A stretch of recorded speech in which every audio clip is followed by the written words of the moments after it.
The wind cut through Maya's thin jacket like a knife as she hurried down the street toward the bus stop. November had arrived with a vengeance, and she could see her breath forming small clouds in the cold evening air. Her shift at the grocery store had just ended, and all she wanted was to get home, maybe have some of the leftover soup her mom had made yesterday, and finish her homework before collapsing into bed. Life hadn't been easy for Maya and her mother, Linda. They lived in a cramped two-bedroom apartment on the third floor of an old building where the elevator rarely worked and the heating was never quite warm enough. Linda worked as a cleaner at an office building during the day and took on evening shifts at a diner whenever she could. Maya, at 17, did everything she could to help. Between school and her part-time job, there wasn't much time for anything else. But they managed. They always managed. Maya's thoughts were interrupted when she spotted someone struggling at the bus stop ahead. An elderly woman, wrapped in a dark coat, was trying to handle several shopping bags that looked far too heavy for her frail frame. One of the bags had torn, and groceries were threatening to spill onto the cold pavement. The woman looked confused, almost disoriented as she tried to gather everything together.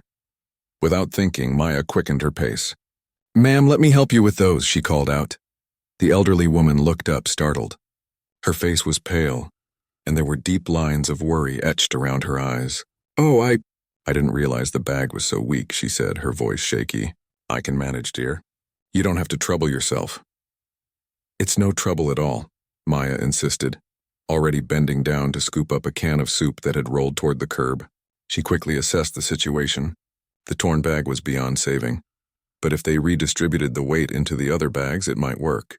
"Here, let me reorganize these for you. Do you live far from here?" The woman hesitated, looking almost embarrassed. "Just a few blocks away, but I'm not quite sure which bus I need to take. My memory isn't what it used to be." Maya felt a pang in her chest. Her own grandmother had passed away when she was young, but she remembered how frightening it could be when older people got confused. "Where exactly do you live? Maybe I can help you figure it out." "Maple Street," the woman said after a moment. "Number 42. Maya knew the area. It wasn't on her usual route home, but it wasn't terribly far either. She glanced at her phone. She'd be late getting home, and she still had that math assignment to finish. But looking at this woman's uncertain face, she knew she couldn't just leave her here. "You know what?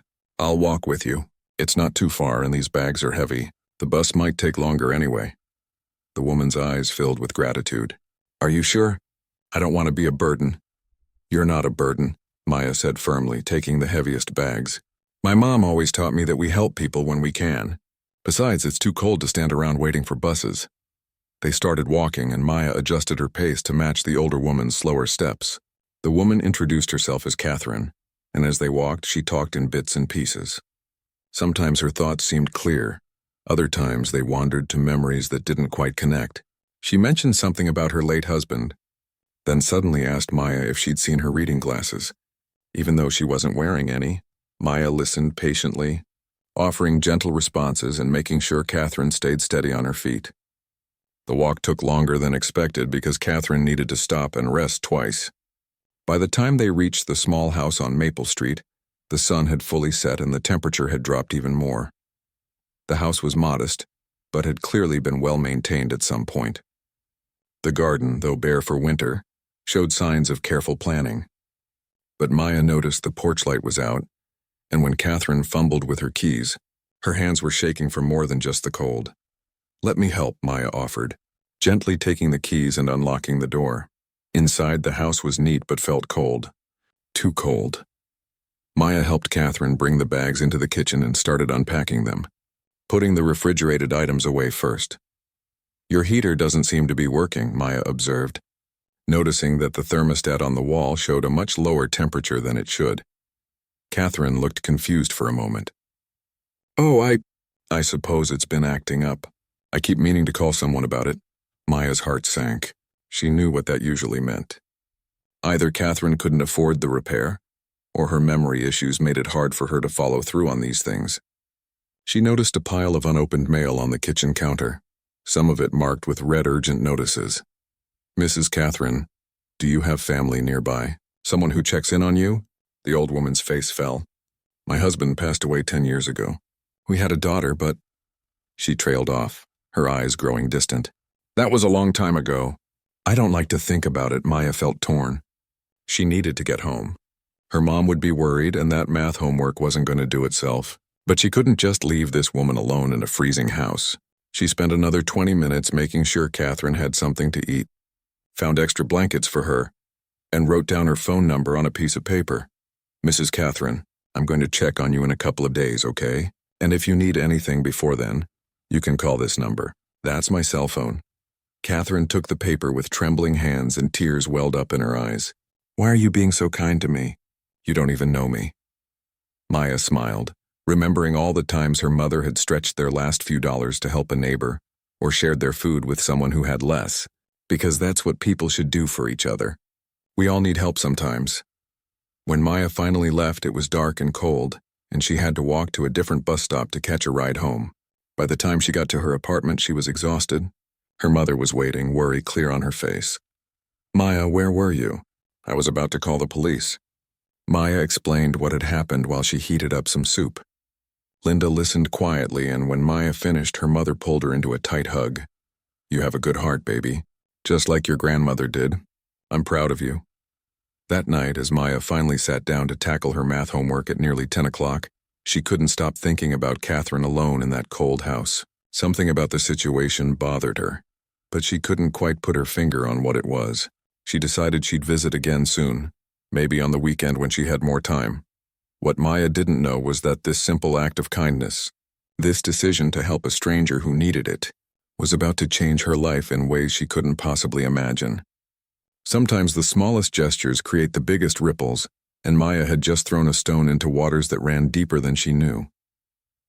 True to her word, Maya returned to Catherine's house that Saturday morning. She'd spent part of her paycheck on some fresh groceries and had tucked a space heater from their own apartment into a bag. Her mother had insisted she take it after hearing about the broken heating at Catherine's place. We can manage with extra blankets for a while, Linda had said. That poor woman needs it more than we do. When Catherine answered the door, she looked surprised and a bit confused at first, as though she couldn't quite place where she'd seen Maya before. But then recognition dawned on her face and she broke into a warm smile. Oh, you're the angel who helped me with my shopping, Catherine said, her voice brightening. I was hoping I hadn't dreamed you. Maya laughed softly. No dream, Mrs. Catherine, I'm very real. I brought some things for you. Over the next few weeks, visiting Catherine became part of Maya's routine. She'd stop by twice a week, sometimes more if she could manage it. She'd bring groceries, help with cleaning, and most importantly, just sit and talk with the lonely woman. Sometimes Catherine's mind was sharp and clear, and she'd tell fascinating stories about her younger days. Other times, she'd repeat herself or lose track of what she was saying mid-sentence. Maya learned that Catherine had once lived a very different life. Her late husband, Robert, had been a successful businessman, and they'd traveled the world together. Their house had been bigger once, Catherine explained, but she downsized after Robert died. The memories in that old house had been too heavy to carry alone. One afternoon, while Maya was washing dishes in Catherine's kitchen, the old woman brought up her daughter for the first time since that initial meeting. I had a daughter named Rebecca, Catherine said quietly, staring out the window. She was beautiful and spirited and stubborn as a mule. We had a terrible fight when she was 18. She wanted to marry a boy I didn't approve of. I said things I shouldn't have. She said worse. Catherine's voice cracked. She left and I never saw her again. Maya dried her hands and sat down beside Catherine. Did you try to find her? Oh, I tried everything, Catherine said, tears rolling down her weathered cheeks. I hired private investigators. I put advertisements in newspapers. This was before the internet made everything so easy, you understand. By the time I found out where she'd gone, it was too late. She'd passed away. Some illness, they said. She was only 28 years old. I'm so sorry, Maya whispered, taking Catherine's hand. The worst part is that I wasted so many years being angry and proud instead of looking for her right away. I thought she'd come back when she cooled down. I thought I had time. Catherine wiped her eyes. Never waste time on pride, dear. It's a luxury that costs far too much. As the weeks passed, Maya noticed more problems around Catherine's house. The gutters needed cleaning. Several light bulbs had burned out. The mailbox was overflowing with unopened letters. One evening after Catherine had gone to bed early, Maya carefully looked through some of the mail. Her stomach dropped when she saw the utility bills. The heating company had sent 3 notices about an overdue bill. If it wasn't paid within 2 weeks, they threatened to shut off service completely. The amount due was over $300. Maya stared at the number, her mind racing. $300. That was nearly what she made in 2 weeks at the grocery store. She'd been saving money for her mother's birthday next month. She wanted to take Linda out to a nice restaurant, maybe buy her a new winter coat since her old one was falling apart. She had $250 saved up so far. She looked at the notice again, then at the thermostat showing the house was barely 60 degrees even with the space heater running. She thought about Catherine, alone and confused, potentially facing a freezing winter without heat. The decision wasn't really a decision at all. The next day, Maya went to the utility company and paid the bill in cash, using her savings and the money she'd set aside for her own school supplies. The clerk gave her a receipt and she tucked it away, making a mental note to tell Catherine the heating had been fixed by the company as part of some winter assistance program. When she told Catherine the good news, the old woman's face lit up with relief. "Oh, that's wonderful. I was so worried about that. I kept forgetting to call them." But later that evening, during one of her clearer moments, Catherine looked at Maya with knowing eyes. "You paid that bill yourself, didn't you?" Maya started to deny it, but something in Catherine's gaze stopped her. "I just wanted to help, but why?" Catherine asked, her voice full of wonder. "You work hard for your money. Your mother works hard. You barely have enough for yourselves. Why would you give it to an old woman you hardly know?" Maya thought about how to explain it. "My mom raised me by herself. We never had much. But she always told me that being poor doesn't mean you can't be rich in kindness. She said that helping others is never money wasted, it's money invested in being the kind of person you want to be." Maya smiled. "Besides, you're not just some old woman. You're my friend." Catherine reached out and squeezed Maya's hand, tears streaming down her face. For a long moment, she didn't speak. When she finally did, her voice was barely a whisper. "You remind me so much of Rebecca. She had a kind heart too before I drove her away with my stubbornness." Over the following visits, Catherine shared more memories of her daughter. She told Maya about how Rebecca loved to paint, how she'd once nursed an injured bird back to health, how she'd always stood up for kids who were being bullied at school. The more Catherine talked, the more Maya could see that Rebecca had been deeply loved, and that Catherine's regret over their estrangement was a wound that had never healed. One rainy afternoon, Catherine mentioned something that made Maya's ears perk up. "The last investigator I hired, it must have been 25 years ago now, he said Rebecca had been living in this very city when she died. Can you imagine? We were in the same place and I never knew. Did the investigator find out anything else?" Maya asked gently. Catherine's brow furrowed as she tried to remember. "He mentioned something about medical records, hospital records, but then the trail went cold. He said the information was sealed or private or something. I spent so much money trying to find out more, trying to find anyone who knew her during those last years. But it was like she'd been a ghost." Maya felt a strange chill run down her spine, though she couldn't explain why. There was something about this story that felt important, like a puzzle piece that didn't quite fit yet but might click into place if she just looked at it from the right angle. That night, Maya couldn't sleep. She lay in bed, listening to her mother's soft snoring in the next room, and thought about Catherine's story. She thought about Rebecca, running away at 18, dying at 28 in the same city where her mother lived, leaving behind no trace.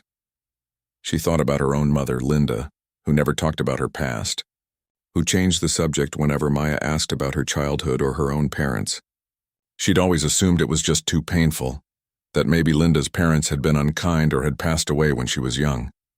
But now, lying in the darkness, Maya wondered if there was more to the story. And something deep in her gut told her that she was about to discover exactly what that something was. It was a bright Saturday afternoon when Catherine asked Maya to help her organize the attic. The old woman had been having one of her better days, her mind sharp and her energy surprisingly high. "I've been meaning to sort through things up there for years," Catherine explained as they climbed the narrow staircase. "But I could never bring myself to do it alone. Too many memories, you understand." The attic was cramped and dusty, filled with boxes and old furniture covered in white sheets. Sunlight streamed through a small round window, illuminating dust particles that danced in the air. The space smelled of old paper and cedar, mixed with something else Maya couldn't quite identify. The scent of time, perhaps. They worked steadily for about an hour, sorting through boxes of old clothes, books, and household items.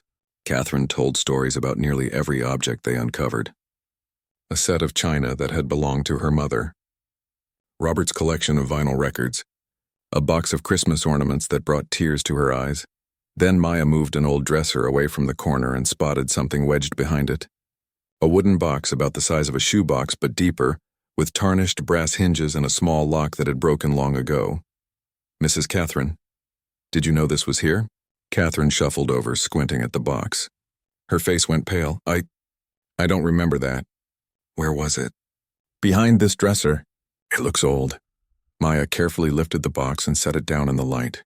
The wood was dark with age, and there were water stains on one corner. Catherine stared at it as if seeing a ghost. Open it, she whispered. Maya lifted the lid and both women gasped. Inside was a treasure trove of papers, photographs, and documents, all carefully preserved in plastic sleeves or folders. On top was a leather-bound journal, its pages yellowed but intact. Maya carefully removed the journal and opened it. The handwriting inside was elegant but hurried, as if the writer had been racing against time. The first entry was dated 36 years ago, March 15th. Today I hired another investigator. Mr. Patterson comes highly recommended, though his fees are steep. I don't care about the money anymore. I just need to find Rebecca. I need to tell her I'm sorry. I need her to know she's loved. Catherine's hand flew to her mouth. I wrote that. I remember Mr. Patterson. He was the third investigator I hired. Maya continued flipping through the journal. Page after page documented Catherine's desperate search for her daughter. Names of investigators, places they'd checked, dead ends, each entry more heartbroken than the last. Then about halfway through, the tone changed. November 2nd, Mr. Patterson called today with news. Rebecca passed away 7 years ago. She was living in St. Mary's Hospital during her final weeks. Pancreatic cancer. She was only 28 years old, and I never got to say goodbye. I never got to tell her I was wrong. I never got to hold my baby girl one more time. Tears streamed down Catherine's face as Maya read. The old woman covered her face with her hands, her shoulders shaking with sobs that had been buried for decades. Maya set the journal aside and wrapped her arms around Catherine, holding her as she cried. After several minutes, when Catherine's sobs had quieted to sniffles, Maya gently picked up the journal again. There's more, she said softly. Do you want me to keep reading? Catherine nodded, wiping her eyes with a tissue Maya handed her. The entries continued. November 8th. Mr. Patterson discovered something. The hospital records show Rebecca gave birth to a baby girl during her stay, 3 months before she died. The baby was placed for adoption. I have a grandchild. Somewhere in this world I have a grandchild. Maya's hands began to tremble, but she kept reading. November 15th. I've hired Mr. Patterson to find the baby. The adoption was closed and the records are sealed, but he says there are ways to trace these things. I'm selling the big house. I don't need all that space, and I need the money for the search. Nothing matters except finding my granddaughter. The journal entry spanned years. Catherine had spent her entire fortune trying to find her granddaughter. She'd hired investigator after investigator. She'd fought legal battles to unseal adoption records. She'd followed every lead, no matter how slim. But the trail always went cold. The adoption had been handled privately, and the records were locked tight. The last entry was dated 15 years ago. I'm giving up. Not because I want to, but because I have nothing left to give. I've spent everything. I've exhausted every option. My granddaughter is out there somewhere, and I'll never know her face. I'll never hear her laugh. I'll never tell her about her mother. This is my punishment for being too proud and too stubborn to fix things when I had the chance. Maya set down the journal with shaking hands. She started going through the other papers in the box. There were business cards from at least a dozen private investigators. Legal documents related to adoption records. Letters from hospitals and agencies, most of them saying they couldn't help due to privacy laws. Then she found a folder labeled Rebecca Final Records. Inside were copies of death certificates, hospital admission papers, and one document that made Maya's heart stop beating. It was a birth certificate. Baby girl, born to Rebecca Ann Morrison. Father unknown. Date of birth 35 years ago this coming April. Place of birth City General Hospital. Clipped to it was an adoption decree. The baby had been placed with a couple named Frank and Mary Rodriguez.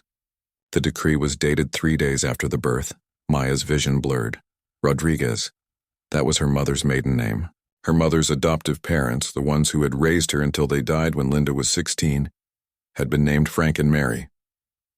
Mrs. Catherine, Maya said, her voice barely audible. When is your birthday? When is Rebecca's birthday? When was your daughter born? Catherine looked confused by the sudden question. June 10th, why? Maya's grandmother, Linda's mother, who Linda barely remembered, had died when Linda was very young. Linda had been raised by Frank and Mary, her adoptive parents. Linda was 35 years old. She'd been born in April at City General Hospital. The room seemed to spin. Maya looked at the photograph still in the box.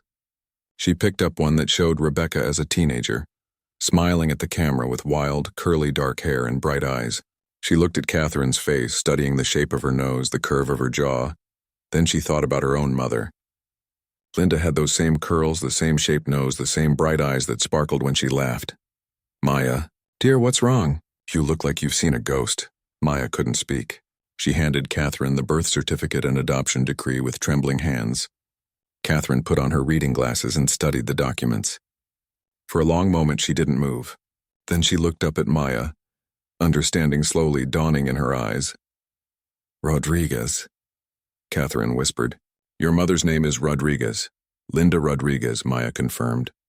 She was adopted as a baby. Her adoptive parents were Frank and Mary Rodriguez.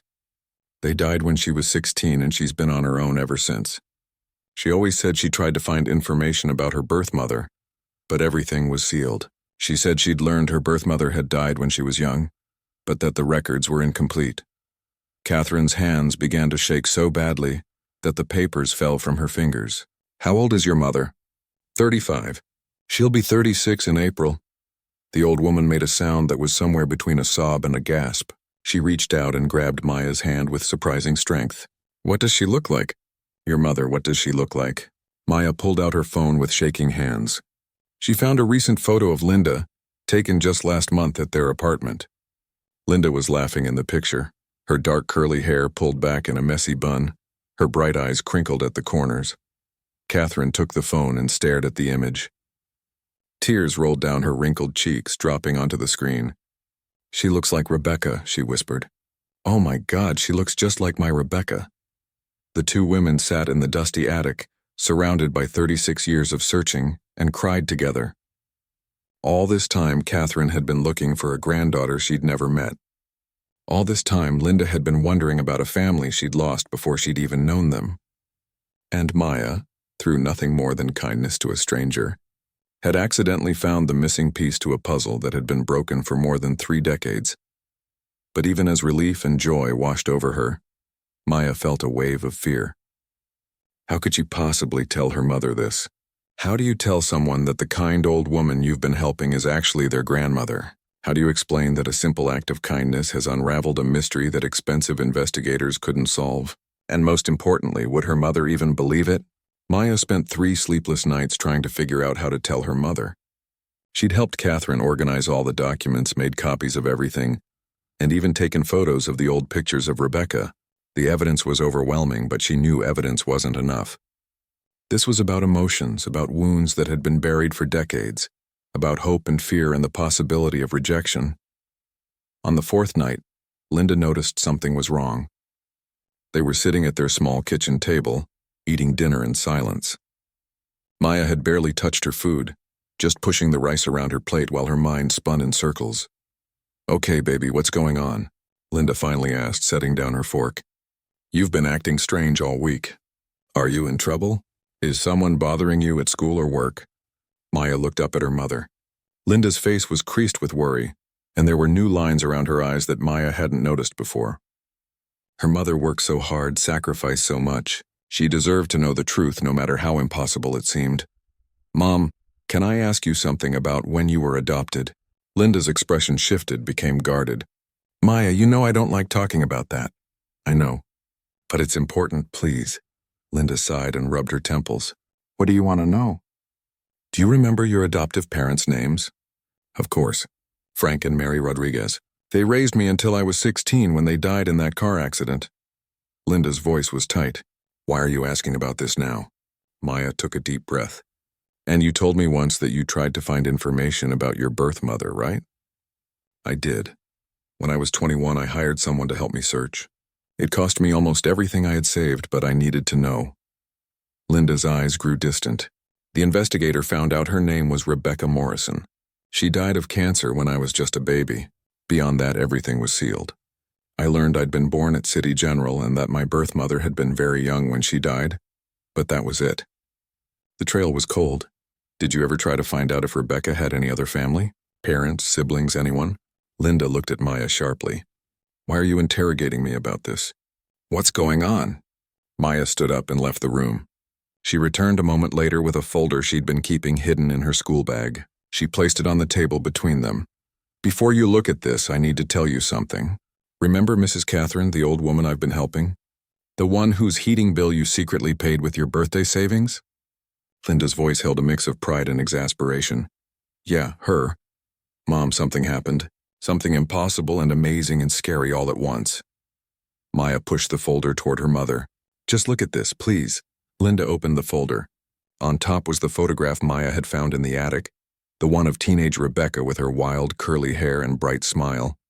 Linda stared at it for a long moment, her hand moving unconsciously to her own dark curls.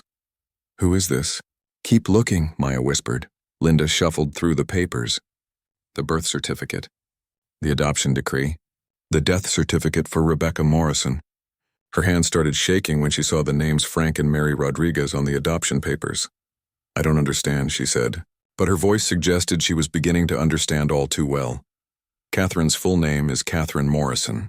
She had a daughter named Rebecca, who ran away when she was 18 after a big fight. Rebecca died at 28 from pancreatic cancer, but before she died, she gave birth to a baby girl. That baby was placed for adoption with Frank and Mary Rodriguez. Linda's face had gone completely white. She stood up abruptly, the chair scraping loudly against the floor. No, this is some kind of mistake. Mom, look at the dates. Look at the hospital. Look at the names. It all matches. Lots of people could have those names. This doesn't prove anything. Linda's voice was rising, panic clear in her tone. Why are you showing me this? Why would you do this to me? Maya stood and moved around the table, but Linda backed away. Mom, I know this is scary. I know you've been disappointed before, but I've spent weeks with Catherine. I've heard her stories. I've seen how she's been searching for her granddaughter for 36 years. She spent her entire fortune trying to find you. Find me. Maya, you can't possibly believe that this random old woman is my grandmother. That's insane, is it? Look at the picture again. Really look at it. Linda's hands trembled as she picked up the photograph of Rebecca. Maya watched her mother's face as recognition slowly dawned. Linda had never seen a picture of her birth mother before. The investigator she'd hired had never been able to find one. But now, looking at Rebecca's face, it was like looking in a mirror. She looks like me, Linda whispered. She looks like both of us, Maya said gently. You've always said I got your nose and your hair. That's because you got them from Rebecca, and Rebecca got them from Catherine. Linda sank back into her chair, still clutching the photograph. I can't process this. Are you telling me that the woman you've been helping, the one whose house you've been cleaning and whose bills you've been paying, is my grandmother? Yes, and you didn't know? You didn't plan this? Mom, I had no idea. I just saw an old woman who needed help. I didn't find out until we were going through her attic and found a box of papers. She didn't know either. She's been looking for you for so long, and we were right here all along. Linda put her head in her hands. When she looked up, her eyes were red. What if this is a mistake? What if we get our hopes up and it turns out to be wrong? Maya had thought about this. We could do a DNA test. Those home tests are pretty affordable now. It would give us certainty. And if it's true, Linda's voice cracked. If she really is my grandmother, then what? I'm 35 years old. I've lived my entire life without family. Why would she want anything to do with me now? Mom, she spent everything she had trying to find you. She never stopped looking, never stopped hoping. She's alone in that house, and she's scared, and her memory is failing. And all she's ever wanted was to find her family again. Linda was quiet for a long time, staring at the document spread across the table. Finally, she spoke, her voice barely audible. What's she like? Catherine, tell me about her. So Maya did. She told her mother about Catherine's sharp wit when her mind was clear, about her stories of traveling the world with her husband, about her regret over the fight with Rebecca, and her decades of searching. She told Linda about the journal entries, about how Catherine had sold her big house and spent her fortune on private investigators. She told her about the cold house and the unpaid bills and the loneliness that seemed to seep from the walls. "She sounds like she's had a hard life," Linda said when Maya finished. "She has, but so have you. So have we." Maya reached across the table and took her mother's hand. "Maybe that's what family is. People who understand what it's like to struggle, who choose to care for each other anyway." Linda squeezed Maya's hand, tears rolling down her cheeks. "You're sure about this? You're absolutely sure? I'm sure that Catherine is a good person who's been looking for her family for 36 years. I'm sure that the documents line up. I'm sure that you look exactly like Rebecca, and that Catherine saw your picture and knew immediately that you were her granddaughter." Maya smiled through her own tears. "And I'm sure that you raised me to believe that kindness matters and that family is worth fighting for. You've been alone since you were 16, Mom. Maybe it's time you didn't have to be alone anymore." Linda wiped her eyes and looked at the folder again. This time she really studied the documents, reading every word, tracing the connections. When she finally looked up, there was something different in her eyes. "Fear, yes, but also hope. When can I meet her?" Linda asked quietly. Maya felt relief wash over her like a wave. "Whenever you're ready, but Mom, there's one more thing you should know. Catherine's memory problems are getting worse. Some days she's sharp as a tack, other days she gets confused. We shouldn't wait too long." Linda nodded slowly. "Tomorrow. Let's do it tomorrow. If I wait any longer, I'll lose my nerve." That night, Maya lay in bed listening to her mother cry quietly in the next room. They weren't sad tears, she knew.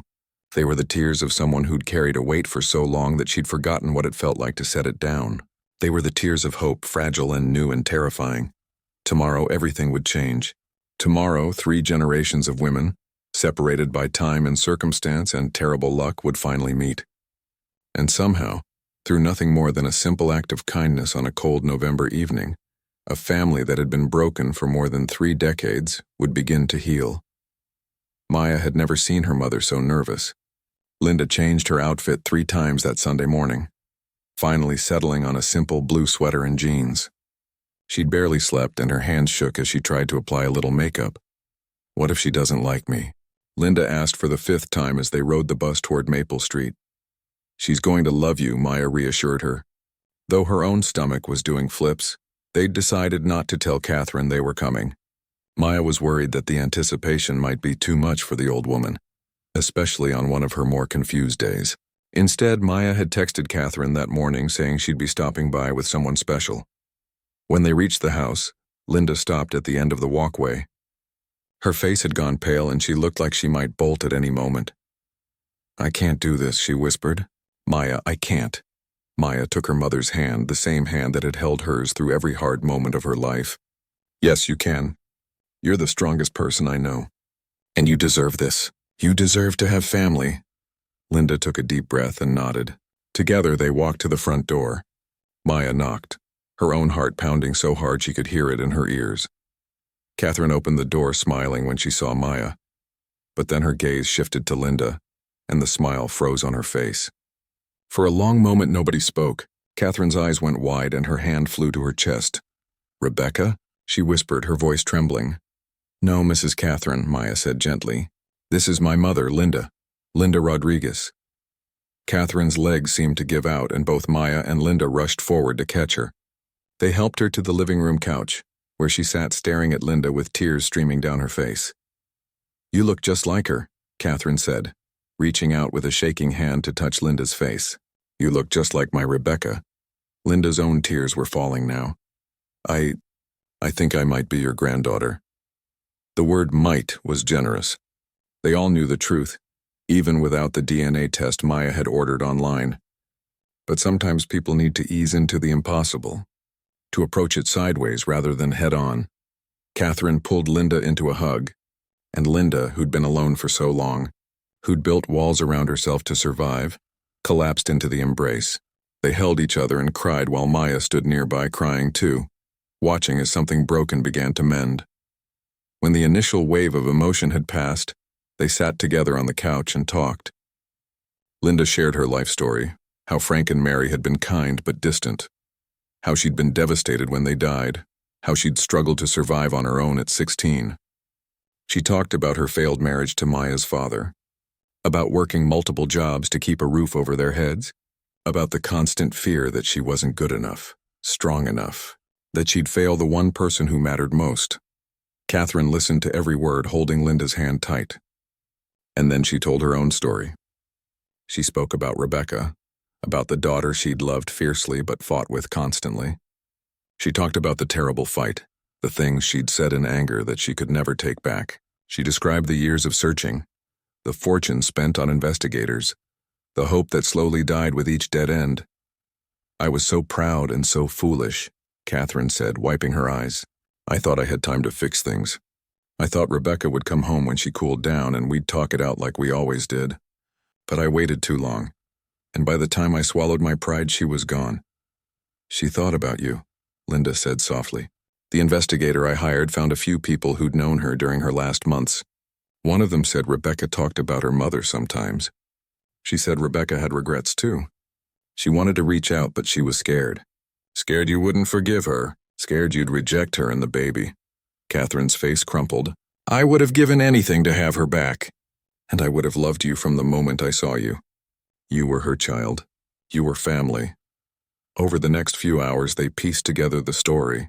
Rebecca had run away with her boyfriend, but he'd left when she got pregnant. Alone and ashamed, she'd been too proud to go home, too scared of rejection. She'd worked odd jobs until the cancer made that impossible.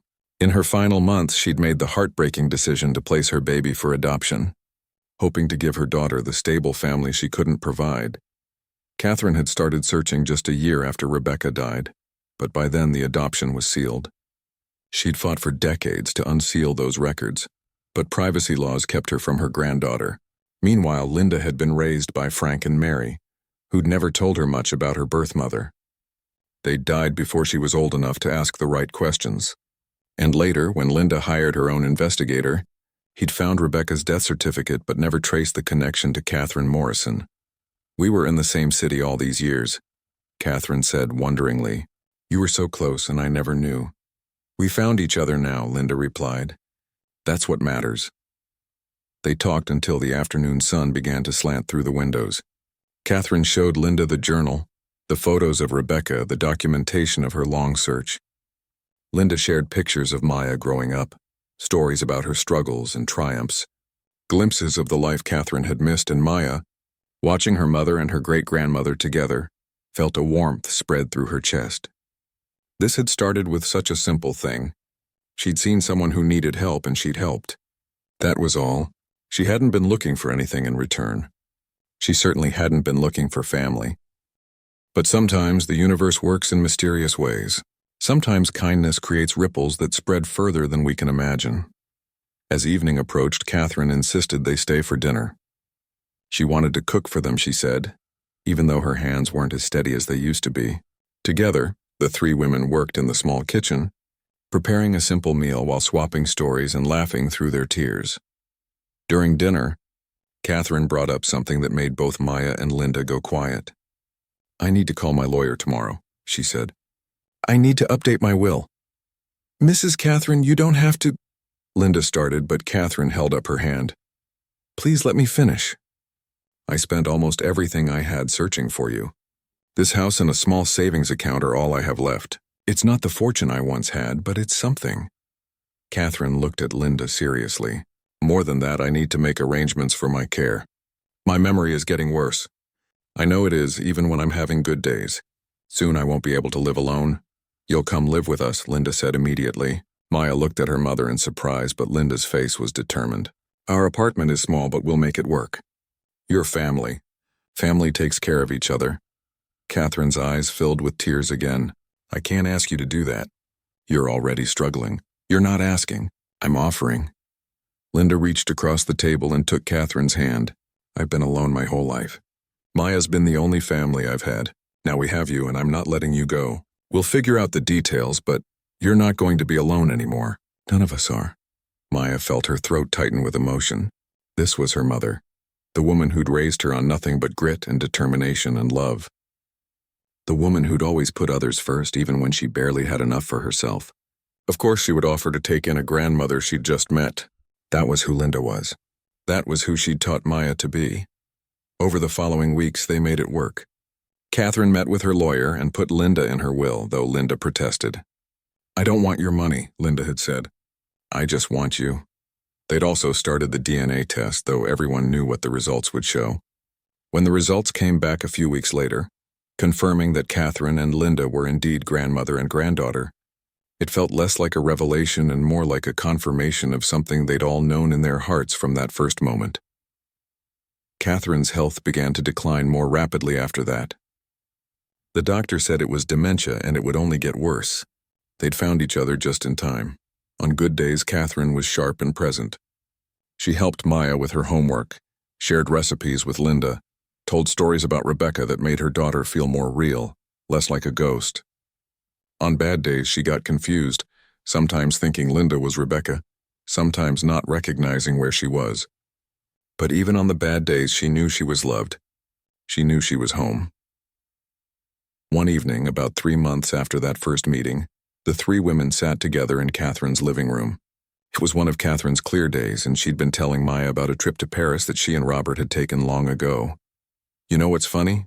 Catherine said suddenly. "I spent a fortune trying to find you, Linda. I hired the best investigators money could buy. I fought legal battles. I exhausted every resource I had." She smiled, looking at Maya. And in the end, a 17-year-old girl with a kind heart did what all those expensive professionals couldn't do. "She brought us together." Maya felt her cheeks flush. "I just helped with some groceries." "No, my dear. You did so much more than that." Catherine reached out and took Maya's hand. "You showed an old woman kindness when she needed it most. You gave your time, your money, your care to someone who had nothing to offer you in return. And that kindness, that beautiful, simple kindness, healed a wound that had been bleeding for 36 years. Linda put her arm around Maya's shoulders. "That's my girl. I raised her to understand that being poor doesn't mean you can't be rich in the things that matter." "You raised her well," Catherine said, her voice thick with emotion. "Rebecca would be so proud of both of you. You're the mother she would have wanted to be, and Maya is the great-granddaughter I dreamed of having." They sat together in comfortable silence after that. 3 generations of women who'd found each other against all odds. Outside, snow had begun to fall, the first snow of the season. But inside Catherine's house, which would soon be sold so Catherine could officially move in with Linda and Maya, it was warm. Maya thought about that cold November evening when she'd first seen Catherine struggling with her shopping bags. If she'd been in a hurry, if she'd looked away, if she'd made a different choice, none of this would have happened. Catherine would have remained alone and lost. Linda would have never known she had family, and Maya would have never understood the true power of kindness, but she had stopped. She had helped, and in doing so, she'd learned something that she would carry with her for the rest of her life. The smallest acts of kindness can change everything. They can heal old wounds, bridge impossible distances, and bring together people who were always meant to be family. Sometimes we help others expecting nothing in return, and that's exactly when we receive the greatest gifts. Not material gifts, but something far more valuable. Connection, love, belonging. The knowledge that in a world that can be cold and hard, there are still people who choose kindness. Maya had chosen kindness on a cold November evening, and it had led her to a family she never knew she had. But more than that, it had shown her the truth her mother had been teaching her all along, that the richest people in the world aren't those with the most money. They're the ones with the biggest hearts. And by that measure, Maya had always been wealthy beyond measure.